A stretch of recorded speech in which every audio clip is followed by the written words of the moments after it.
Bismillahirrahmanirrahim. Alhamdulillahi Rabbil Alameen. Wassalatu wassalamu ala Sayyidina wa Nabiyyina Muhammad wa ala alihi wa sahbihi ajma'in.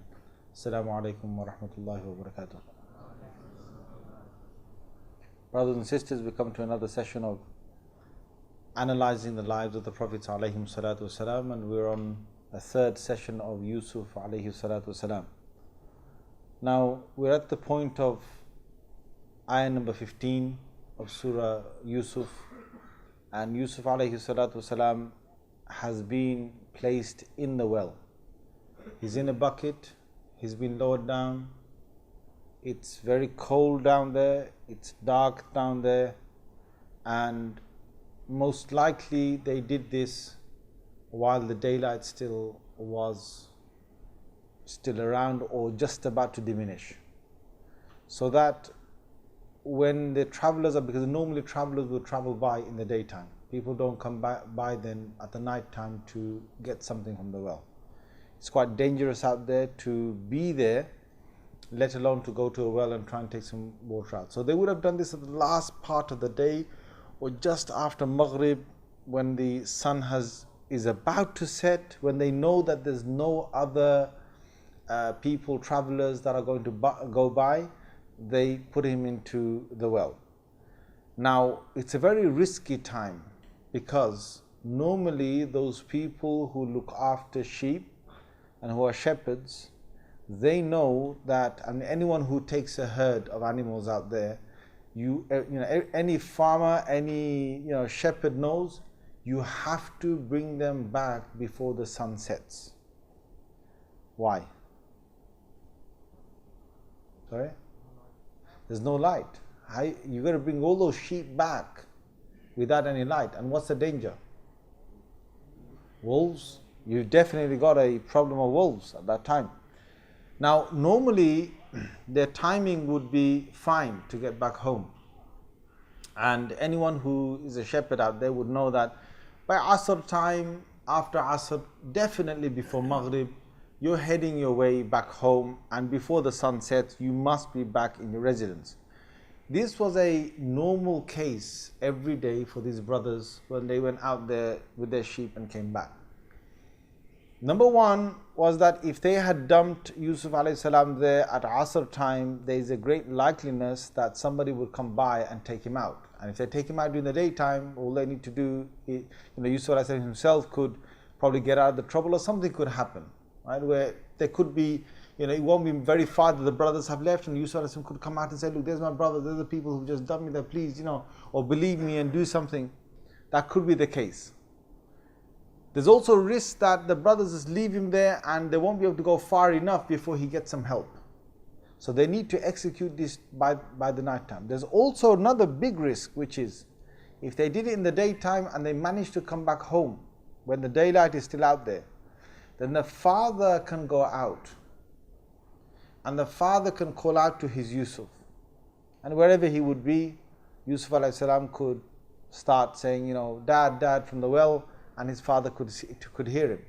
So there's all these risks, and what happens normally in a crime is that you can go ahead and put so many things in your head, and like the perfect crime, like nobody's going to be able to catch you in this crime. But in every crime, unless the crime has been executed a few times over, and the crime is something that a person has got very used to, and there's two things with criminals. One is that any human being, they're going to make a mistake when they first commit any type of crime, but once they get over it and they're able to execute the same crime again and again, they make less mistakes. But the other part to it is, the second part to it is that they've got to be consistent in their crime. Once they make differences, each time they change the nature of the crime, they add something else onto it, they start taking risks again. Okay? So a lot of the serial killers, a lot of the serial robbers, if you read about their criminology, you will see that they make mistakes, but then they stop making mistakes because they're used to the crime. And unless they don't change their pattern of execution, then it gets very difficult to catch them, because they become very good at that one way of committing that crime. Now these are 10 brothers who are committing a crime the first time round, so they're going to make mistakes. Now what usually happens is, in the middle of a crime, you didn't think about something and it starts coming up. So what they needed to do is they needed to wait till this sun sort of sets. So the sun kind of sets, and they put Yusuf is in there, and it's like, quick, let's get back. Now the thing is, let's not go back. Now suddenly there'll be this thing, let's not go back too early. Why? Because if we go back too early, we're going to give dad a chance to come out. So let's wait. Let's wait. Let's wait in the dark. Let's take the risk. Now don't forget, there's another thing, which is your kind of, if it's a crime for anyone, it will be like, oh my God, what's going to go wrong? A lot of things could go wrong here. So you've got this panicky situation. Now, if they were to go back to their father straight away, they wouldn't be able to be that prepared. So they thought, look, let's prepare ourselves. What do you mean prepare ourselves? Listen, Dad's going to say, where is he? We're going to say, you can imagine, like, the Quran doesn't say all of this, but what we've got to do here is we've got to fill in the details according to the most appropriate thing that would have happened here. Dad's going to say, where is he? What are you guys going to say? You're just going to say, oh yeah, we just lost him. What's that story? What are we going to say? So, from there they start making things up. Okay, let's say we were racing, and when we were racing, we left him behind, and a wolf did eat him. I mean, Dad did say that a wolf could eat him. So yeah, we're going to say the wolf ate him. Let's make that. Now the thing is, as soon as there must have been a lot of, we don't know what happened here, whether the actual plan was fully planned before they took him or whether it was afterwards. But most likely it looks like, from criminology, if you study criminology, what happens is that you panic and you think, I've got to make an excuse up. But when you make the excuse up, then you've got to make another excuse up to defend that excuse, and you've got to make another one. And what happens is that if you don't plan it well enough, you're going to get caught up, because you say, I never thought of that thing. So they thought, okay, next thing is, there must have been like an argument of what actually they should say. So it was, okay, we're going to say Yusuf is finished, and they had his shirt. So whether they took his shirt off him before, when they were thinking, well, most likely it could be before they put him into the well. It could also be after they put him into the well. Whatever happened, they had his shirt. So either they took his shirt off beforehand. They said, we're going to put some blood on there. And they say in the tafsir that, when you're out there, obviously you have to eat. So one of the ways that shepherds would eat is that they hunt out there. So one of the things they hunted out there was a small deer. And they thought, well, let's put the blood of the deer onto this shirt, and then we could take it back to Dad with it. Now, either they killed something in the night or they killed it in the day. Whatever that happened, they took the blood and they put it onto the shirt. Now the next thing was, look, if we go to Dad and just show him this shirt, the thing is, he's going to look at us, he's going to ask questions. What actually happened? Where were you guys? You said you were people that were strong. Remember I said to you last week, they'll say that, we're a strong bunch. How can you not trust us with Yusuf? So that's why they thought, okay, let's say that we were running, we were racing, and we left him behind, we lost him behind because he couldn't catch up with us. He was tiny, he's got little legs, couldn't catch up with us, and suddenly we look back and he's gone, and a wolf took him, and then we found his shirt. And on this shirt there's some blood. Now what's going on in their heads is that, look, how are we going to present ourselves to Dad? Straight away he's going to start asking questions. So what they did is, the plan became, in the end, whatever argument they had between themselves, the plan became, we're going to go back a bit late, and we're going to go back crying. So however they made themselves cry, they started to come, they came crying, and this was Isha time, because the Quran says, وَجَاءُوا أَبَاهُمْ عِشَاءً يَبْكُونَ, ayah number 16. That they came to their father at Isha time, when it was night time, well settled night time, and they were crying. Now, back there in the well, Allah Azza wa Jalla has given something in the heart of Yusuf alayhi salam. He made him feel very strongly while the night time, he's there in the night time, he's still in the well. It's a very cold, lonely, long night for Yusuf alayhi salam. But during the well, whether it was through the dream or whether it was because of a very strong feeling, Allah made him believe that one day he's going to be dominant over his brothers. One day he's going to be telling his brothers what they did with him or to him, and without them even realizing who he really is. One day all of this is going to be over, and most importantly, he's going to survive all of this. Now, how Allah gave it to him, he doesn't need to be a prophet at this time. And this is another beautiful thing that we learn, is that sometimes you're in life and you get this strong feeling. Now that strong feeling, which is in ayah number 15, that strong feeling you sometimes have, you know what? It's a big blessing from Allah. Without our strong dreams, without a dream, without a passion to live, without a desire, without a strong willpower, many of us would give up and would be finished. You need dreams. Even if your dreams don't come true, you need dreams. You need to have a belief that I'm going to survive. I'm going to be better than others. I'm going to, commit to my action. I'm going to do what I have to do, and I'm going to become triumphant. You need those feelings inside. Otherwise, what is it with the people? Well, the people will end up not being who they should be. Sometimes you find someone passes away in your family members. Amongst your family members, one person passes away. And when that happens, sometimes people just drop themselves.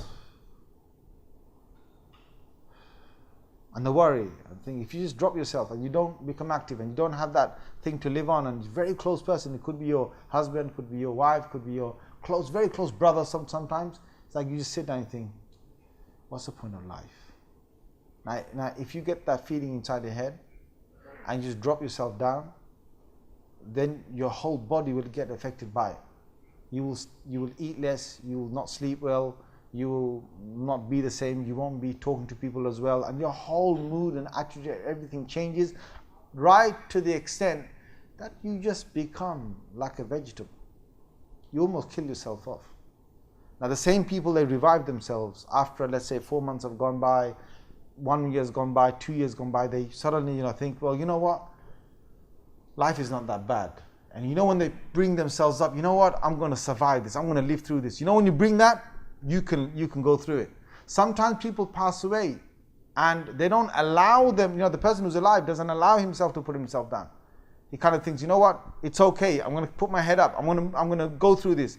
See, that feeling inside makes a person live through a lot of miseries and so on. And we've got to learn from this, that Yusuf alayhi salam, one way or another, Yusuf alayhi salam had this great feeling that Allah gave him, and he felt this and he kept to it, that, you know what, I'm going to survive this. Now, down here, they come at Isha time and they start crying. Now, what kind of crying was this? This crying was a fake crying, of course. This crying, whether they had tears or they didn't have tears, they came and all the brothers, all of them like, now you can imagine all 10 of them coming towards the village, and the villages are coming out. Already they've been on an edge, because normally the boys are back quite early. Today Yaqub alayhi salam must have gone round and he must have been looking out of his door, where are my sons, where are my sons, especially where's my little one. He must have been thinking, because that's what usually a father would do. And when you're watching the sun slowly set, you're watching the sun set and they're still not coming, of course villagers will be alerted. My sons haven't returned. They'll probably say, no, don't worry about it, maybe they got stuck somewhere, maybe say, it's all right, don't panic, stay where you are. As an old man, don't just go out there, don't take the risk. There are many wolves out there, and we know that. Stay back where you are. And the worry and the worry and the worry, and the time is ticking by, the worry, and then suddenly you hear voices. Right? And they really put it on in a proper show, a proper drama. All 10 of them coming back, and they're crying, and they're like holding on to one another, and it's like, we've really... So when they came, first thing was their action. Allah records their actions because they had a big body language. And subhanAllah, Quran particularly in this surah, reveals so much about human psychology. What does this mean? Well, this means that, when someone comes to you crying, don't always think that they're honest. Just because someone's crying doesn't mean that they are on the truth. Sometimes you have two kids fighting in a house. And, for kids, it's so easy to cry. For kids, those of you who got kids would know, within seconds they can start crying. And he did this to me, she did this to me, he did this to me, he did this. And they're both crying. And they can't be both right about who hit who, right? One of them's lying and one of them's telling the truth, but they're both crying. They're both crying. You look at their tears, they're both dropping down because it's so easy to do it. This is kids. Adults do it. Adults do it. Whether you look at, some adults who are, sometimes adults can really make a face that, I can believe it. He did this to me. He did this to me. You can do it. You can put it on. You can learn how to fake it. People do it in courts. Drama scenes in courts. People fake crying and proper crying and brawling themselves and emotional, voices and all that in a court. And he is 100% or she's 100% a liar. 100%. But they know how to fake it. So what the Quran has revealed is that crying and getting on the emotional side isn't always the right thing. But naturally human beings, what happens? When you see someone crying, you think, Ya Allah, inna lillahi. Oh my God, I can't believe it. Oh my God, I can't believe it. Don't be fooled. Don't be fooled by people. And any people can do this. These are kids doing it to their dad after almost burying their brother. So they came with this whole thing of crying. And they said, this is ayah number 17. Ya Bana. Dad, we went and we ran and we left Yusuf behind. We told him to look after everything that was behind, all our belongings. Yusuf was there, we went for a race and then we came back and a wolf ate him. Proper drama, probably while they're crying, they're saying that how they left Yusuf behind and it's finished. So either, Quran reveals that Yusuf wasn't part of that race at that particular time. Okay, whatever they said, whether they said they had several races and they left one or whatever it was, the Quran says the one they alluded to was that they left Yusuf looking after their belongings, and they went for a quick race. They were going to come back, and suddenly they come back, and then فَأَكَلَهُ الذِّئْبُ, the wolf has already devoured him. Now, soon as they said that, they didn't allow their father to speak. See, this is the nature. You've got to understand the nature of liars and the nature of how people lie. Because what will happen is they will not do what is most commonly expected of them. Right. Now, if you think as a person here, if you just think, naturally think, so you had a race and you left him by your belongings. Of course, that race would have been daytime or nighttime. When you're leaving Yusuf behind with all your belongings and you 10 are going off for a race, would that be daytime or nighttime, tell me? Daytime, obvious, isn't it? So you think there, it was daytime. So if you came back and Yusuf was eaten, the first thing you would do, let's just say it was really, really happened. What would the first thing be that these kids would do? They would run straight home and say, Dad, Dad, Dad, come, quick. Look at what's happened. It would be like emergency. So first thing is going in his head is that all day goes by. What are you kids doing? Having a barbecue? What are you kids doing? Now this is going in the mind. Okay, so you're having the daytime. You wait till Isha to come back home crying. Right? And this has already happened in the daytime. So that's the first thing that would ring an alarm bell. Now they didn't allow him to speak. You're not going to believe us. Even we say the truth. Now look what they're doing. They're not even allowing the dad to speak, and they're letting it all out. Now you're not going to believe us anyway. Now what's that? That's an emotional card. That's an emotional card. When a man has got no argument or a woman has got no argument based on real evidence, they throw in the emotional card. They bring emotions up. And it's a very, very low, sticky game, because you're trying to get these guys to say, hey, listen guys, tell me, in a situation like this, you'd say, tell me where's the place where he divided. Tell me how did it happen. Tell me what did you actually find. You want to say all that. But these guys are already accusing you before you've even asked them anything.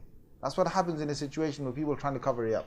So these are lessons Allah's given us to know that, you know what, if you study a real case of a wolf devouring someone, let's say this is a wolf. If you study a real case and you study another real case of a wolf, devouring someone, another one, you will find patterns in that. So for example, people straight away will alert one another, there's a wolf out there, he's eating human beings, be very careful, and so on. Yeah. But in this case, nothing's adding up. This is like very unusual things are being said about the whole incident. So straight away, a person would know that it's a lie. Like normally, when if you study again criminology, you will notice this. Any crime has got a certain pattern that will take place. Any certain. So for example, if a burglar came inside in the house, and he came in, he broke in through the window, he found someone inside the house, he took them and he literally, let's say whether it was a house or a bank, wherever, let's say it's a house, yeah? He takes them and he ties them up. He forces them to one place and he probably beats them, right? And then he takes jewelry and other things and then he leaves the property. On the crime scene, the investigators will come and they look at the scene and they're supposed to believe that, you know what, this guy's telling us the true story. He was tied up and the burglar came in. The first thing is, if a burglar comes in and he breaks the window, is he going to break the window from the inside or the outside? Outside. And if he breaks it from the outside, is the glass going to be on the outside or the inside? Exactly. Imagine the guy played it, right? All these cases, you've got glass broken and the glass will fall on the inside. But if you have one case where the glass is on the outside, and the guy's claiming, look, burglar came and he broke the window. And he forgot, he smashed it from the inside. He forgot, he was supposed to go outside and smash it. Imagine, something like that, something as silly as that. And that does happen, guys. Seriously, it does happen. There's been one case in the UK recently, in the last year, that actually happened. And next thing is, if they find, okay, he tied you up, he did this, he beat you up. Now if you beat yourself up, you can do it, people fake that. They beat themselves up. Now if you beat yourself up, you're going to do it in a certain way. Like for example, your hand is here, you can beat yourself here and here, whatever, but there's certain parts of your body you can't beat up yourself. And even if you beat yourself up in certain parts, like you try to hit yourself, there's certain angles that you will reach. And even if blood came out, again, when blood squirts out in a certain direction. Each beating, each way, there would be certain signs of it. And blood will squirt out and they would know that, okay, this person will be beat from here. Now, if somebody else hits you and you hit yourself, there's a difference. Why? Because you have got, look, you've got this much of space to beat yourself up. You can hit yourself, but only from that distance. If another guy comes, he's going to have a good amount of space to come and whack you. Now that beating and your own beating is going to be very different, right?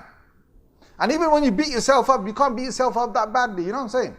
So there's all these things that they're going to look at, how and what kind of bruise and where he was and where's the blood and so on.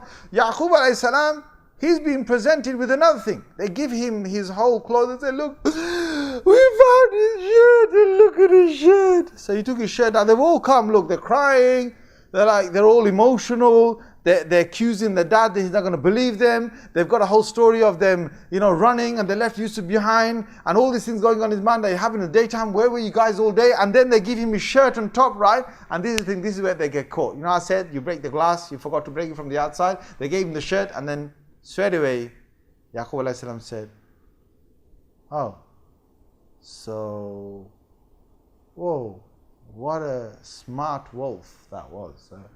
He ate Yusuf, but he forgot to tear his clothes.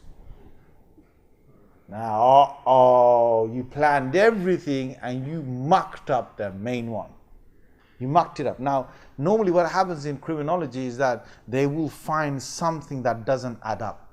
And when it doesn't add up, you're caught with your pants down. You're caught. Now, they came with damin kadib. Allah says in the Quran, Surah number 12, ayah 18, damin kadib, false blood. Now what does false blood mean? False blood means that, one is that the clothes wasn't teared. So Mr. Big Bad Wolf came, said, hey Yusuf, let me undress you and let me go for you, alright? That was one, that was one, yeah. Second thing was that when if a wolf was to go and ravage somebody, Well, let's just say even if they remember to put their tails inside, a wolf will ravage and you'd see blood squirting everywhere. There's a way of blood squirting and there's another way of blood being pasted on. When you paste blood on, it's like getting some paint and putting, pasting it on. When you have paint and if you were to, sprinkle it all on top of it, it'll look different. So what they did do is that they took that deer, they hunted down, and they took its blood, or they took the shirt to it, and they basically just pasted some blood on it. And when you paste, it's like it's all bloodied, but it's just one big lump. Don't make sense. A wolf coming with his sharp teeth and biting would make blood squirt. And when he's ravaging the body and trying to kill it, blood will be everywhere. It's not going to be just one big nice lump on one part of the shirt. So they mucked up again.